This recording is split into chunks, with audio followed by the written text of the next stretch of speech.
आज हम सब अदृश्य कोलाहल में जी रहे हैं।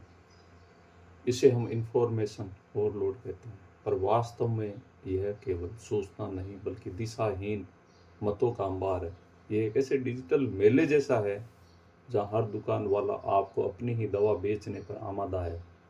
आप स्वस्थ होना चाहते हैं तो एक आवाज़ कहती है सुबह का नाश्ता अनिवार्य है, दूसरी उसी विश्वास को तोड़ते हुए कहती है इंटरनेट फास्टिंग ही असली विज्ञान है, तीसरी कहती है कि केवल ज़मीन पर निपजे फल ही जीवन है, चौथी किसी विदेशी डाइट को अंतिम सत्य घोषित करती है। परिणाम शरीर से पहले मन थक जाता है। यही एक निर्वेद है, वह आंतरिक ऊब जहाँ विकल्पों की अधिकता निर्णय की शक्ति को नष्ट कर देती है।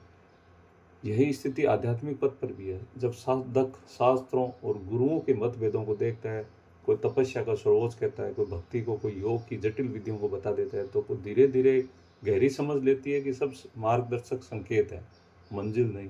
जैसे नक्शा आपको दिशा देता है पर यात्रा आपको स्वयं करनी होती है, वैसे ही मत केवल संकेत है, सत्य का स्थानापन्न नहीं है।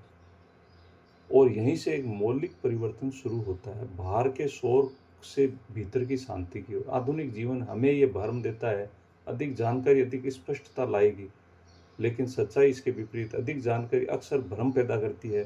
शांति पाने के लिए आवश्यक नहीं है कि आप हर किताब को पढ़ लें, हर गुरु को सुन लें या हर विचार को समझ लें, बल्कि आवश्यक है कि आप उस आंतरिक बिंदु तक पहुँचे जहाँ विचारों का शोर स्वतः शांत हो जाता है, जहाँ आप ये स्वीकार कर लेते हैं सत्य किसी एक विचार, एक पंथ, एक व्यक्ति की बपोती नहीं है। तब एक अद्भुत हल्कापन उत्पन्न होता है। आप मतों को पकड़ना छोड़ देते हैं और उसी क्षण आपकी मुट्ठी खाली हो जाती है। और इसी खालीपन में न आग्रह है न प्रतिरोध है, वही असली विश्राम घटित होता है। और यह वैसा ही है जैसे आप रेडियो पर एक के बाद एक स्टेशन बदलते हैं, हर जगह शोर, हर जगह कोई न कोई दावा, और अंत में आप उसे बंद कर दें तो सन्नाटा बजता है। वह कोई खालीपन नहीं है बल्कि असली प्रकृति, निर्विकल्पम, शांत, पूर्ण। यही वह बिंदु जहाँ खोज समाप्त होती है और होना शुरू होता है। सुने, समझें, अभ्यास करें। धन्यवाद।